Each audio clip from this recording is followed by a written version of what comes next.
Assalamualaikum dan salam sejahtera kepada semua. Saya Nurwani Lilia binti Marzuki dari Kuching UM Learning Center. Pada tugasan kali ini, saya akan membincangkan pengenalan tentang banjir, jenis-jenis banjir, punca dan langkah mengatasi banjir. Jadi, kita akan melihat dari skop yang lebih luas bagaimana banjir ini boleh menjadi bencana yang besar kepada sesuatu bandar atau negeri. Tahukah semua, pada awal Januari menurut sumber dari bernama, telah dilaporkan bahawa 4 buah negeri termasuk Terengganu, Kelantan, Pahang dan Johor mengalami bencana alam banjir yang meliputi 3,323 mangsa. Hal ini amat membimbangkan. Menurut semua, apakah itu banjir? Adakah banjir boleh dianggap sebagai bencana alam yang sangat serius? Banjir boleh didefinisikan sebagai keadaan air yang menenggelami atau mengenangi sesuatu kawasan atau tempat luas yang biasanya kering. Banjir boleh berlaku di kawasan rata atau rendah ketika kadar air yang dibekalkan oleh hujan atau salji lebih tinggi daripada kadar pengeringan. Lebihan air yang akan terkumpul di sesuatu tempat dan kadang-kadang boleh mencecah kedalaman berbahaya.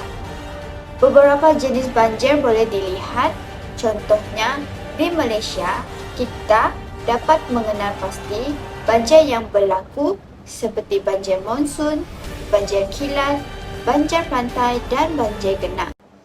Jadi, apakah faktor yang menyebabkan banjir ini berlaku? Hujan lebat berterusan.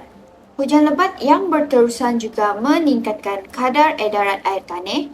Kejadian hujan lebat ini yang akan menyebabkan angin tersebut yang mengandungi wap air menyebabkan pembentukan awan yang tinggi dan padat atau bahasa lainnya, awan cumulonimbus.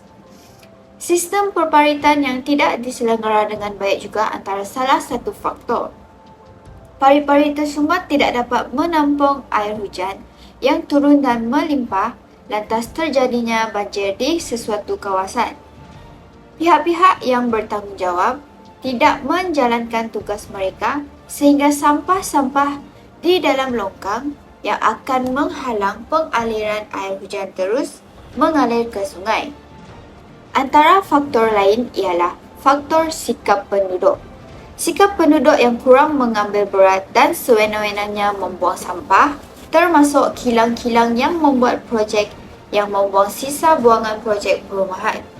Selain daripada longkang dan parit, sistem sungai di dalam bandar juga merupakan laluan untuk luahan air dari kawasan bandar ke muara laut.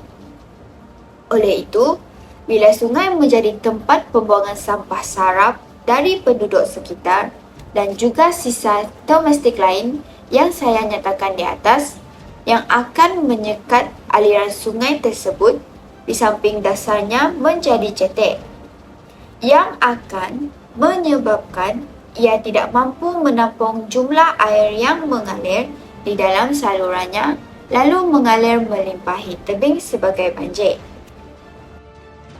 Berdasarkan kajian Jabatan Perairan dan Saluran Malaysia JPS Updating of Condition of Flooding and Flood Damage Assessment in Malaysia 2012 found that 10.1% daripada keluasan negara merupakan kawasan yang mudah berlaku banjir dengan hampir 5.6 juta penduduk terjejas akibat banjir. Impaknya membawa kepada kerugian harta benda melebihi RM1.0 bilion. Langkah yang boleh saya nyatakan ialah penguatkuasaan undang-undang juga boleh dikenakan kepada penduduk bandar yang tidak bertanggungjawab membuang sampah ke dalam sungai dan parit. Penguatkuasaan boleh diiringi dengan hukuman seperti denda, kompaun, menyita premis dan lain-lain. Kempen kesedaran dan pendidikan alam sekitar. Melaksanakan kempen kesedaran pendidikan alam sekitar kepada penduduk kawasan bandar, khususnya kesedaran sivik ini agar tidak menjadikan parit, longkang atau sungai sebagai mangsa pembuangan sisa. Kempen boleh dilakukan melalui media massa, slogan, aktiviti gotong royong yang dianjurkan bersama agensi kerajaan, swasta dan masyarakat setempat. Pengurusan banjir yang efisien juga boleh dilakukan seperti menambahkan kawasan hijau di dalam bandar dengan tanaman rumput dan pokok peneduh yang boleh bertindak sebagai pintasan air.